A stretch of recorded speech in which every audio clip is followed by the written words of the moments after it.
Let's take a look at relative versus mixed cell referencing inside your formulas. Now, relative referencing looks like this. Come out here and create a formula, and I can see I'm just pointing at cell A2. While editing the formula, if I press the F4 key on my keyboard, I can see it turns into what's called an absolute references.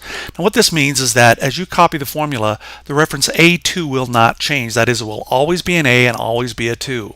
If I keep pressing the F4 key, it turns into what's called a mixed reference, where I'm locking the row, that is the number 2 will never change, or I can lock the column, which means the letter A, the column reference, will never change.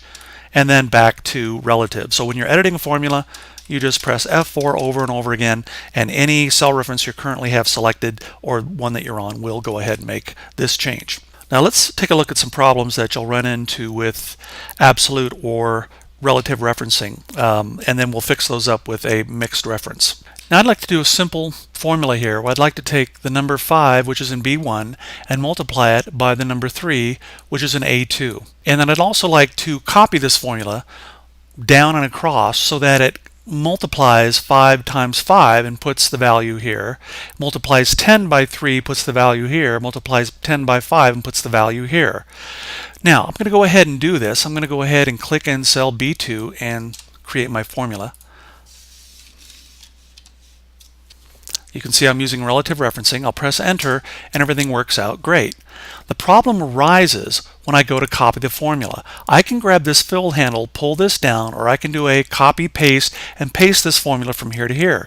But because of relative referencing, what's going to happen is that we're looking at these two cells and we're multiplying this guy by this guy. When I copy the formula down, we're going to be multiplying this guy by this guy, which is not going to be what I want. I want to multiply 5 times 5. So in essence, what's going to happen here is this. I'm going to come down to the cell, or rather I'm going to click here.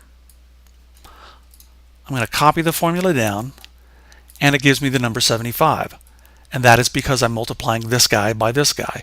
Now subsequently, if I come out here and pull this across, any way you want to do it, you pull it down, you're going to end up copying or multiplying these two, 10 by 15, and these guys here, 75 by 150, giving you 11,250, which is not what you want at all. We can fix this up by using what's called mixed referencing.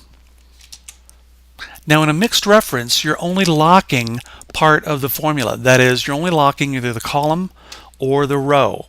And you can use mixed references, sprinkle them throughout your formulas if you need to, absolute, relative, or a little combination of both. So let's see how this would work out. I'm going to come out here, do the same calculation as before. I'm going to say equals this guy multiplied by this guy. And I'll press enter and I get the number 15. But I want to come back in here and make a change. I want this A2 to lock the row reference. And I want the B1 to lock the row reference. Now what I'm doing here is I'm locking the column reference for A, and over here I'm locking the row reference for the number 1. So when I pull this guy down, it's giving me the proper balance. What it's doing is, because it's locking the row reference on number 1 here, the row reference doesn't change to 2. It stays at 1, and I'm multiplying the way I want. Subsequently, if I come out here and I click this guy and copy it to the right, I get the same thing happening again. If I double click, I can see because I am locking the column reference here, it stays on A and doesn't convert over to B like it did before, and I get the proper value that I'm looking for, 10 times 3. Again, if I copy down this way, I get the proper thing happening here. Because it's locking both of them, the row reference doesn't update and the column reference doesn't update in both these formulas, and I am multiplying 5 times 10, which is exactly what I want.